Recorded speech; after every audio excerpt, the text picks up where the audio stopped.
Hi dears, welcome back to our channel. അപ്പോൾ ഇന്ന് നമ്മളൊരു വെസ്റ്റേൺ മോഡൽ ടോപ്പാണ് കേട്ടോ സ്റ്റിച്ച് ചെയ്യാനായിട്ട് പോകുന്നത്. അപ്പോൾ 2 മീറ്ററാണ് ക്ലോത്ത് എടുത്തിട്ടുള്ളത്. ക്രേപ്പിൻ്റെ മെറ്റീരിയലാണെന്ന് തോന്നുന്നു.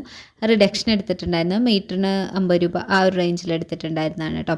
ഷോർട്സിൽ അപ്ലോഡ് ചെയ്തിട്ടുണ്ടായിരുന്നു. ഷോർട്സ് കാണാത്ത ആരെങ്കിലും ഉണ്ടെങ്കിൽ കണ്ടു നോക്കാം. നമ്മുടെ വീഡിയോസ് ആദ്യമായിട്ട് കാണുന്ന ആരെങ്കിലും ഉണ്ടെങ്കിൽ സബ്സ്ക്രൈബ് ചെയ്യുക. ചാനൽ ഒന്ന് എല്ലാ വീഡിയോസൊക്കെ ഒന്ന് കണ്ടു നോക്കിയിട്ട് ഇഷ്ടപ്പെടുകയാണെങ്കിൽ ലൈക്ക് ചെയ്യുക. ഓക്കെ, നമ്മൾ ഫസ്റ്റ് തന്നെ പേപ്പർ പാറ്റേണിലാണ് കേട്ടോ ഇത് കട്ട് ചെയ്യാനായിട്ട് പോകുന്നത്. അപ്പോൾ ഷോൾഡർ, ആം ഹോള്, അതുപോലെ തന്നെ നെക്ക് വിഡ്ത്ത്, നെക്ക് ലെങ്ത്ത് ഇതെല്ലാം മാർക്ക് ചെയ്ത് കൊടുത്തിട്ട് നമ്മളിതിനൊരു ബോക്സ് ആക്കി കൊടുക്കാൻ പോവുകയാണ്. അപ്പോൾ നെക്ക് മാർക്ക് ചെയ്തു, അതിൻ്റെ നെക്ക് വിഡ്ത്തും ലെങ്ത്തൊക്കെ മാർക്ക് ചെയ്തു. അതിനുശേഷം നെക്കിൻ്റെ ആ ഒരു പോയിന്റിൽ, ആ ഒരു കോർണർ പോയിന്റ്, ആ പോയിന്റിൽ നിന്ന് നമ്മുടെ ആം ഹോളിൻ്റെ അവിടേക്ക് ഇതേപോലെ ഒന്ന് സ്ലോപ്പ് ചെയ്ത് വരച്ചു കൊടുക്കാം. എന്നിട്ട് അതിനെ കട്ട് ചെയ്തെടുക്കാം. നമ്മൾ ഇത്രയും പോർഷനാണ് നമ്മൾ ആദ്യം കട്ട് ചെയ്യാനായിട്ട് പോകുന്നത് കേട്ടോ. അപ്പോൾ ഫ്രണ്ട് പീസാണ് നമ്മൾ ആദ്യം കട്ട് ചെയ്തെടുക്കുന്നത്. അപ്പോൾ ഫ്രണ്ട് പീസിന് വേണ്ടിയിട്ട് അതായത് പോലെ ക്ലോത്ത് രണ്ടായിട്ട് മടക്കിയിട്ട് എടുത്തിട്ടുണ്ട്. അപ്പോൾ ഇത്രയും വിഡ്ത്ത് എന്തിനാണെന്നുള്ളത് പറയാം. അപ്പോൾ ലെങ്ത്ത് എടുത്തിട്ടുള്ളത് 10 ഇഞ്ചാണ്. വിഡ്ത്ത് ഞാൻ 20 ഇഞ്ച് രണ്ടായിട്ട് മടക്കിയിട്ട് ഒരു സൈഡ് 20 ഇഞ്ച് എടുത്തിട്ടുണ്ട്. എന്നിട്ട് അതിൻ്റെ ഓപ്പണിംഗ് സൈഡിലാണ് ഇതുപോലെ ആ പേപ്പർ പാറ്റേൺ വെച്ച് കൊടുക്കുന്നത്. ബാക്കിയുള്ളത് നമുക്ക് ഫ്രിൽസ് ഇടാൻ വേണ്ടിയിട്ട് എക്സ്ട്രാ എടുത്തിട്ടുള്ളതാണ് കേട്ടോ. അപ്പോൾ ഇതവിടെ ഒരു സ്ലോപ്പ് ഇതേപോലെ മാർക്ക് ചെയ്ത് കൊടുത്തിട്ട് കട്ട് ചെയ്തെടുക്കാനായിട്ട് പോവാണ്. ഇനി ഇതിൻ്റെ സെൻറ്റർ പോർഷനിലായിട്ട് നമ്മളൊരു 2.5 ഇഞ്ച് മാർക്ക് ചെയ്ത് കൊടുക്കുന്നുണ്ട്. എന്നിട്ട് അവിടെ ഒരു ഓപ്പണിംഗ് ഇട്ട് കൊടുക്കുക. ഇപ്പോൾ ഇടണമെന്നില്ല, മറന്നു പോകാതിരുന്നാൽ മതി. ഒരു ഓപ്പണിംഗ് കൂടി ഇട്ട് കൊടുക്കുക. നമുക്ക് അവിടെ ഒരു ഡോറി വെച്ചിട്ടൊരു കെട്ട് വയ്ക്കാൻ നോക്കുന്നുണ്ട് നമ്മൾ. അപ്പോൾ അതിന് വേണ്ടിയിട്ടാണ് കേട്ടോ ഇതുപോലെ കട്ട് ചെയ്തെടുത്തിട്ടുള്ളത്. കണ്ടോ, ഇതുപോലെ ഫ്രിൽസ് വരണം. ഓക്കെ, ഇനി നമുക്ക് ബാക്ക് സൈഡ് കട്ട് ചെയ്തെടുക്കാം. അപ്പോൾ ബാക്ക് സൈഡിൽ നിങ്ങൾ ഇലാസ്റ്റിക് കൊടുക്കാനായിട്ട് ഉദ്ദേശിക്കുന്നുണ്ടെങ്കിൽ നമ്മൾ ഫസ്റ്റ് കട്ട് ചെയ്തില്ലേ ഈ ഒരു ഓപ്പണിങ്ങിൻ്റെ അവിടെ ഇതേപോലെ വെച്ചിട്ട് നമുക്ക് കട്ട് ചെയ്തെടുത്തിട്ട് ഇലാസ്റ്റിക് വെച്ച് സെറ്റ് ചെയ്യാം. അതല്ലാന്നുണ്ടെങ്കിൽ ഇതേപോലെ സാധാ നോർമൽ കട്ടിങ്ങിൽ എടുക്കുകയാണെങ്കിൽ ജസ്റ്റ് ഒന്ന് മടക്കി സ്റ്റിച്ച് ചെയ്താൽ മതി. അപ്പോൾ ഞാനിപ്പോൾ ബാക്കിൽ ഇലാസ്റ്റിക് കൊടുക്കുന്നില്ല. അപ്പോൾ അതുകൊണ്ട് കറക്റ്റ് മെഷർമെൻ്റാണ് മാർക്ക് ചെയ്തിട്ട് കട്ട് ചെയ്യുന്നത് കേട്ടോ. അപ്പോൾ അത് കട്ട് ചെയ്തെടുത്തിട്ടുണ്ട്. ഇനി നമുക്ക് സ്ലീവ്സ് കട്ട് ചെയ്യണം. സ്ലീവ് കട്ട് ചെയ്യാനായിട്ട് ഞാൻ ഇതുപോലെ തുണീനെ 4ആയിട്ട് മടക്കി എടുത്തിട്ടുണ്ട്. സ്ലീവ് കട്ട് ചെയ്യുന്ന സമയത്ത് നമ്മൾ ഫോൾഡിങ് വരുന്ന ഭാഗം ഇതുപോലെ മുകൾ വശത്തേക്ക് വരുന്ന രീതിക്ക് എടുക്കാം. എന്നിട്ട് സ്ലീവിന് എത്ര ലെങ്ത്ത് വേണം എന്ന് വെച്ച് കഴിഞ്ഞാൽ അത് മാർക്ക് ചെയ്ത് കൊടുക്കാം. ഞാനിവിടെ ഒരു 10.5 ഇഞ്ച് എടുക്കുന്നുണ്ട്. എന്നിട്ടൊന്ന് സ്ട്രെയിറ്റ് ലൈൻ ഇട്ട് കൊടുക്കുന്നുണ്ട്. എന്നിട്ട് ആ ഒരു ലൈനും വെക്കി നമ്മൾ ആദ്യം കട്ട് ചെയ്ത പേപ്പർ പാറ്റേൺ ഇതേപോലെ വരുന്ന രീതിയിലൊന്ന് വെച്ച് കൊടുത്തിട്ട് മാർക്ക് ചെയ്തെടുക്കാം. കണ്ടോ, ഇനി ആ മാർക്കിങ്ങിലൂടെ നമുക്ക് കട്ട് ചെയ്തെടുക്കാം കേട്ടോ. ഇപ്പോൾ ഇത്രയായപ്പോൾ നിങ്ങൾക്കൊരു ഐഡിയ വരുന്നുണ്ടാവില്ലേ എങ്ങനെയാണെന്നുള്ളത്. അപ്പോൾ നമ്മുടെ ഷോൾഡറും സ്ലീവും കൂടിയിട്ട് ഒരുമിച്ച് വരുന്ന രീതിയിലാണ് നമ്മൾ കട്ട് ചെയ്തെടുത്തിട്ടുള്ളത് കേട്ടോ. ആ ഒരു സ്ലോപ്പ് കാണുമ്പോൾ മനസ്സിലാവുന്നുണ്ടാവും. ബാക്കി വന്നിട്ടുള്ള ക്ലോത്തിനെ ഞാൻ ഇതുപോലെ 4ആയിട്ട് മടക്കിയിട്ടിട്ട് 2 പീസായിട്ട് കട്ട് ചെയ്തെടുത്തു. അതിൽ മെഷർമെൻ്റ് ഒന്നും നോക്കിയിട്ടല്ല കേട്ടോ. ബാക്കി 2 മീറ്ററുള്ളതുകൊണ്ട് ബാക്കി നമുക്ക് കുറച്ച് ലെങ്ത്തിൽ വിഡ്ത്തിലേ ഉള്ളൂ. അപ്പോൾ അത് കട്ട് ചെയ്തെടുത്തു. നമുക്കതിന് ഫ്രിൽസ് ഇട്ടിട്ട് നമ്മുടെ യോക്കുമായിട്ട് കറക്റ്റ് ആക്കിയിട്ട് എടുക്കണം. ഓക്കെ, അപ്പോൾ നമ്മുടെ കട്ടിങ് കഴിഞ്ഞു. ഇനി നമുക്ക് സ്റ്റിച്ചിങ് ഭാഗം നോക്കാം. അപ്പോൾ സ്റ്റിച്ചിങ്ങിൽ ഫസ്റ്റ് തന്നെ നമ്മൾ ഫ്രണ്ട് പോർഷൻ്റെ ആ ഒരു കട്ടിങ് ഇട്ട് കൊടുത്തിട്ടുണ്ടായിരുന്നില്ലേ, ഒരു വി ഷേപ്പ്, അതാണ് കട്ട് ചെയ്യാൻ പോകുന്നത്. അപ്പോൾ ഇതുപോലെ എക്സ്ട്രാ ഒരു തുണി എടുത്തിട്ട് അതിൻ്റെ സെൻറ്ററിലായിട്ട് വെച്ച് കൊടുക്കുക. എന്നിട്ട് വി ഷേപ്പോ അതല്ലെങ്കിൽ സ്ക്വയർ ഷേപ്പിലോ ഇതേപോലെ ഒന്ന് കട്ട് ചെയ്ത് കൊടുക്കുക. സ്റ്റിച്ച് ചെയ്ത് കൊടുക്കുക. സ്റ്റിച്ച് ചെയ്തതിന് ശേഷം അതിൻ്റെ സൈഡൊക്കെ ഒന്ന് കട്ട് ചെയ്തിട്ട് അതിനെ ബാക്ക് സൈഡിലേക്ക് മറിച്ച് ഒന്നിതുപോലെ പതിച്ച് അടിച്ചു കൊടുക്കുക കേട്ടോ. അപ്പോൾ ഫ്രണ്ട് സൈഡിൽ നമ്മൾ ഡോറീസ് വെച്ച് കൊടുക്കുന്നുണ്ട്, ഒന്ന് കെട്ട് കൊടുക്കാൻ വേണ്ടിയിട്ടാണ്. അപ്പോൾ അതിന് വേണ്ടിയിട്ട് നമ്മൾ ഡോറീസ് ഉണ്ടാക്കിയെടുക്കുന്നുണ്ട്.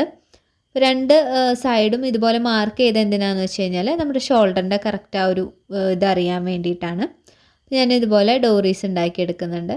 റോങ് സൈഡിൽ വെച്ചിട്ട് ഇതുപോലെ 2ആയിട്ടൊന്ന് മടക്കി അടിച്ചിട്ട് നമ്മൾ എന്താ പറയുക സൂചി ഇട്ടിട്ട് തിരിച്ചെടുക്കുക ചെയ്തിട്ടുണ്ടായിരുന്നേ. അപ്പം ഞാൻ ആദ്യം മാർക്ക് ചെയ്തിട്ടുള്ള ആ ഒരു പോയിന്റില്ലേ അവിടെ ഡോറിയുടെ ആ ഒരു സൈഡ് വെച്ചിട്ട് ഇതുപോലെ ഒന്ന് സ്റ്റിച്ച് ചെയ്ത് കൊടുത്തു. വേണമെങ്കിൽ അതിനുള്ളിൽ വെച്ചിട്ട് നമുക്ക് മടക്കി അടിക്കാം. പക്ഷെ ഞാൻ മാറ്റി കൊടുത്തിട്ട് ജസ്റ്റ് അതൊന്ന് 2ആയിട്ട് മടക്കി നമ്മുടെ ആ ഡോറി ഇതിൻ്റെ ഉള്ളിൽ കൂടെ കയറി പോകണം കേട്ടോ. ആ ഒരു വിഡ്ത്താണ് നമുക്ക് വേണ്ടത്, ഒരു 1/2 ഇഞ്ച്. എന്നിട്ട് 2ആയിട്ട് മടക്കിയിട്ടുണ്ട്. ഇനി സൂചി ഇട്ടിട്ട് ഇതിനെ അതിൻ്റെ ഉള്ളിലേക്ക് കയറ്റി കൊടുക്കണം. അങ്ങനെ കയറ്റി എടുത്തു കഴിഞ്ഞാൽ നമുക്ക് 2 സൈഡിൽ ഇതുപോലെ ചെയ്യുമ്പോൾ ആ ഡോറീസ് ഇങ്ങനെ വലിക്കുന്നതിനനുസരിച്ച് നമുക്ക് ഫ്രണ്ട് സൈഡിൽ ഇങ്ങനെ ഫ്രില്ല് പോലെ ചുളിഞ്ഞ് കിട്ടും. ഓക്കെ, അപ്പം സെൻറ്ററിലൊരു കെട്ടും ഇതുപോലെ ചുളുക്കും ആണ് നമ്മൾ ഇതുകൊണ്ട് ഉദ്ദേശിച്ചത്. അപ്പോൾ ഫ്രണ്ട് പോർഷൻ നമ്മൾ സെറ്റാക്കി എടുത്തു. ഇനി നമുക്ക് ബാക്ക് സൈഡ് സ്റ്റിച്ച് ചെയ്യാൻ പോവാം. ഓക്കെ, അപ്പോൾ ഞാൻ അതിന് മുൻപായിട്ട് സ്ലീവ് എടുത്തു കേട്ടോ. അപ്പോൾ സ്ലീവ് സ്റ്റിച്ച് ചെയ്യണം. അപ്പോൾ സ്ലീവ് സ്റ്റിച്ച് ചെയ്യണമെങ്കിൽ അതിന് മുൻപായിട്ട് സ്ലീവിൻ്റെ താഴ്ഭാഗം അവിടെ നമുക്ക് എലാസ്റ്റിക് വെച്ച് കൊടുക്കണം. അതുപോലെ ഷോൾഡറിൻ്റെ ഭാഗം. ഇപ്പോൾ ഈ രണ്ട് സൈഡിലും നമുക്ക് എലാസ്റ്റിക് അറ്റാച്ച് ചെയ്യണം. അതിന് ശേഷമാണ് നമ്മുടെ ഫ്രണ്ട് ഭാഗമായിട്ട് നമുക്കിതിനെ സ്റ്റിച്ച് ചെയ്ത് കൊടുക്കാനായിട്ട് പറ്റുള്ളൂ. അപ്പോൾ ഞാനിപ്പോൾ സ്ലീവിൻ്റെ താഴ്ഭാഗം ഇതുപോലെ രണ്ടായിട്ട് മടക്കി സ്റ്റിച്ച് ചെയ്ത് കൊടുത്തിട്ടുണ്ട്. രണ്ട് സ്ലീവിൻ്റെയും അതേപോലെ ചെയ്ത് കൊടുക്കണം. എന്നിട്ട് നമ്മൾ അതിൻ്റെ ഉള്ളിലേക്ക് എലാസ്റ്റിക്കിനെ ഇതുപോലെ തന്നെ സൂചി വെച്ചിട്ട് തന്നെ കയറ്റി കൊടുക്കാം. ഓക്കെ, അപ്പോൾ താഴ്ഭാഗം ആദ്യം രണ്ടെണ്ണത്തിൻ്റെയും ഇതേ മെത്തേഡിൽ ചെയ്തെടുക്കുക. എന്നിട്ട് രണ്ട് എൻഡിലും ഇതുപോലെ ഒന്ന് ലോക്ക് ചെയ്ത് കൊടുക്കുക. അല്ലെങ്കിൽ ചിലപ്പോൾ എലാസ്റ്റിക് ഉള്ളിലേക്ക് കയറിപ്പോവും. അപ്പോൾ അതുകൊണ്ട് രണ്ട് സൈഡിലും ഇതുപോലെ ഒന്ന് ലോക്ക് ചെയ്ത് കൊടുക്കുക കേട്ടോ. അപ്പോൾ ഒരെണ്ണം ചെയ്തെടുത്തിട്ട് ഇതിപ്പോൾ ഞാൻ രണ്ടാമത്തെ സ്ലീവിൻ്റെ ഓപ്പണിംഗ് സൈഡാണ് കേട്ടോ അതുപോലെ ചെയ്ത് കൊടുക്കുന്നത്. സ്റ്റിച്ച് ചെയ്ത് കൊടുക്കുക. നമ്മൾ ആദ്യം ചെയ്ത പോലെ തന്നെ എലാസ്റ്റിക് ഇട്ട് കൊടുക്കുക. അപ്പോൾ അത് കഴിഞ്ഞ് കഴിഞ്ഞാൽ നമുക്ക് ഷോൾഡറിൻ്റെ പോർഷൻ ഇതുപോലെ രണ്ടും മടക്കി സ്റ്റിച്ച് ചെയ്ത് കൊടുക്കുക കേട്ടോ. അപ്പോൾ ഞാൻ ഷോൾഡറിൻ്റെ രണ്ട് പോർഷനും മടക്കി സ്റ്റിച്ച് ചെയ്ത് കൊടുത്തു. അതിനുള്ളിലേക്കും നമ്മൾ എലാസ്റ്റിക് ഇട്ട് കൊടുക്കുക. ഇനി നമുക്കവിടെ ഒരു സ്ലോപ്പ് ഇല്ലേ, ആ ഒരു സ്ലോപ്പും നമ്മളുടെ ടോപ്പിൻ്റെ ആ ഒരു സ്ലോപ്പും തമ്മിൽ അറ്റാച്ച് ചെയ്യണം. ഓക്കെ, ഇപ്പോൾ വെച്ചത് കാണുമ്പോൾ മനസ്സിലാവുന്നുണ്ടാവുമെന്ന് വിചാരിക്കുന്നു. എന്തെങ്കിലും ഡൗട്ട് ഉണ്ടെങ്കിൽ ഒന്ന് കമൻറ്റ് ചെയ്യുക, അല്ലെങ്കിൽ ഇൻസ്റ്റയിലൊന്ന് ചോദിച്ചാൽ മതി കേട്ടോ. കണ്ടോ, ഇപ്പോൾ സ്റ്റിച്ച് ചെയ്തപ്പോൾ കണ്ടോ വന്നത്. അപ്പോൾ അതേപോലെ ഞാനൊരു ഡബിൾ സ്റ്റിച്ച് ഇട്ട് കൊടുക്കുന്നുണ്ട്. അപ്പോൾ ഈ ഒരു പോർഷൻ സ്റ്റിച്ച് ചെയ്യുമ്പോൾ നമുക്ക് ഷോൾഡറുമായി സ്ലീവുമായി കേട്ടോ. അപ്പോൾ ഒരു സൈഡ് സ്റ്റിച്ച് ചെയ്ത് കഴിഞ്ഞു, ഇനി ഓപ്പോസിറ്റ് സൈഡ് സ്റ്റിച്ച് ചെയ്യുവാണ്. ഇവിടെ നല്ല മഴയാണ് കേട്ടോ. അത് കാരണം മഴയുടെ സൗണ്ടും കൂടിയിട്ട് നന്നായിട്ട് കേൾക്കുന്നുണ്ടാവും. എല്ലായിടത്തും നല്ല മഴയല്ലേ. അപ്പോൾ ഞാനിവിടെ ഈ പോർഷനും കൂടി സ്റ്റിച്ച് ചെയ്തെടുക്കുന്നുണ്ട്. ഇപ്പോൾ രാത്രിയാണ് നമ്മൾ സ്റ്റിച്ച് ചെയ്യുന്നതും എഡിറ്റ് ചെയ്യുന്നതും വോയിസ് ഇടുന്നതും എല്ലാം രാത്രി. അപ്പോൾ നമ്മൾ ബാക്ക് പോർഷൻ്റെ ആ ഒരു നെക്കിൻ്റെ ഭാഗമാണ് നമ്മളിപ്പോൾ സ്റ്റിച്ച് ചെയ്തെടുത്തത്. കണ്ടോ, മനസ്സിലായി എന്ന് വിചാരിക്കുന്നു. ആ സ്ലോപ്പ് നമ്മൾ സ്റ്റിച്ച് ചെയ്തില്ല, നെക്കിൻ്റെ പോർഷൻ മാത്രം ഒന്ന് സ്റ്റിച്ച് ചെയ്തെടുത്തു. അവിടെ നമ്മൾ എലാസ്റ്റിക് കൊടുക്കുന്നില്ല കേട്ടോ. കൊടുക്കുന്നുണ്ടെങ്കിൽ നിങ്ങൾക്ക് എലാസ്റ്റിക് അതിൽ കൂടെ കയറ്റി കൊടുക്കാവുന്നതാണ്. വേണ്ടാന്ന് വെച്ചു. അപ്പോൾ നമ്മൾ രണ്ട് സൈഡും ഇതുമായിട്ട്, അതായത് നമ്മുടെ മെയിൻ ഫ്രണ്ട് സൈഡുമായിട്ട് അറ്റാച്ച് ചെയ്തെടുക്കുക. നമ്മൾ ആദ്യത്തെ ചെയ്തതുപോലെ തന്നെ ബാക്ക് സൈഡും ആയിട്ടൊന്ന് അറ്റാച്ച് ചെയ്തെടുക്കാം. ഇത്രയാകുമ്പോൾ നമ്മുടെ യോക്കിൻ്റെ ആ ഒരു സ്റ്റിച്ചിങ് സെറ്റായിട്ടുണ്ട്. രണ്ട് സ്റ്റിച്ചൊക്കെ ഇട്ട് സെക്യൂർ ചെയ്തെടുക്കാം. അപ്പോൾ നമ്മുടെ യോക്കിൻ്റെ പോർഷൻ സ്റ്റിച്ചിങ് കഴിഞ്ഞിട്ടുണ്ട് കേട്ടോ. ഇനി നമുക്ക് ആ സൈഡ് ഒന്ന് ജോയിൻ ചെയ്ത് കൊടുക്കണം. അപ്പോൾ നമ്മൾ ചെയ്ത് വരുമ്പോൾ ഇതേപോലെയാണ് അതിൻ്റെ ഒരു ലുക്ക് വന്നിട്ടുള്ളത്. ഇനി ഞാൻ ആ യോക്കിൻ്റെ സൈഡ് പോർഷൻ ഒന്ന് ഷേപ്പിലൊന്നുമല്ല, ജസ്റ്റ് ഒന്ന് സ്റ്റിച്ച് ഇട്ട് കൊടുത്തിട്ടുണ്ട്. അതിന് ശേഷമാണ് നമ്മൾ താഴേക്കുള്ള പോർഷൻ അറ്റാച്ച് ചെയ്യാനായിട്ട് പോകുന്നത് കേട്ടോ. അപ്പോൾ താഴേക്കുള്ള പോർഷൻ ഫ്രിൽസ് ഇട്ടിട്ടാണ് കൊടുക്കുന്നത്. ബാക്ക് സൈഡിലും ഫ്രണ്ട് സൈഡിലും ഫ്രിൽസ് ഇട്ടതിന് ശേഷമാണ് അറ്റാച്ച് ചെയ്യുന്നത് കേട്ടോ. അപ്പോൾ അതിന് മുന്നായിട്ട് നമ്മൾ ഫ്രണ്ടിലേക്ക് ആ ഒരു ഡോറീസൊക്കെ ഇട്ട് കൊടുത്ത സമയത്ത് നമുക്ക് അവിടെ ഒരു ഫ്രിൽസ് വന്നിട്ടുണ്ട്. അപ്പോൾ അത് ഒന്ന് ജസ്റ്റ് താഴേക്ക് ഒരു ലെവൽ ചെയ്തൊന്ന് പിടിച്ചിട്ട് ഫ്രില്ല് ഒന്ന് സ്റ്റിച്ച് ചെയ്ത് വെക്കുന്നുണ്ട്.